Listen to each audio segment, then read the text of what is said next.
کافی عرصے بعد مجھے اس کی کال آئی۔ وہ مجھے کہنے لگی کہ میں تمہیں مکمل بھول چکی ہوں۔ میرا خدا گواہ ہے کہ نکاح نامے پر دستخط کرتے وقت مجھے ایک پل کے لیے بھی تمہارا خیال نہیں آیا۔ میں نے پوری نیک نیتی اور دیانتداری سے خود کو کسی اور کے حوالے کر دیا۔ شادی کی اگلی صبح جب میری ساس نے مجھے سارے گھر والوں کے لیے ناشتہ بنانے کو کہا تو مجھے تمہاری یاد آئی۔ جب تم نے یہ کہا تھا کہ شادی کے بعد تمہاری مہندی اترنے تک میں تمہیں کسی کام کو ہاتھ تک نہیں لگانے دوں گا۔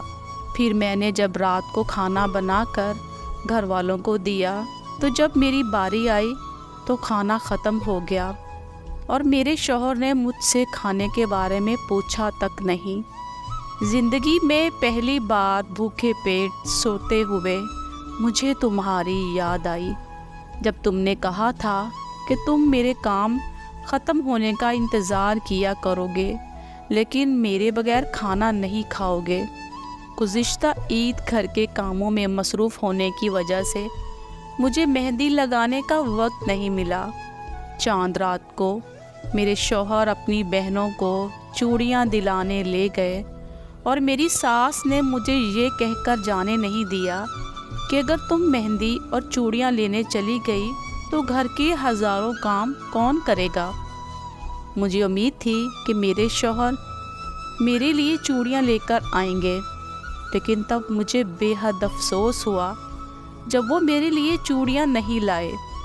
اس وقت مجھے اتنی یاد آئی کہ میں بھاگ کر ایک الگ کمرے میں گئی اور جی بھر کے روتی رہی۔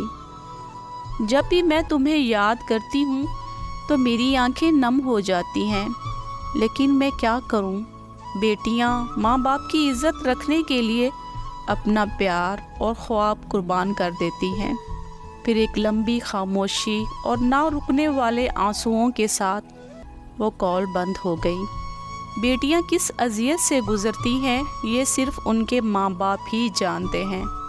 بس میری دعا ہے کہ اللہ پاک ہر بیٹی کے نصیب اچھے کرے، آمین۔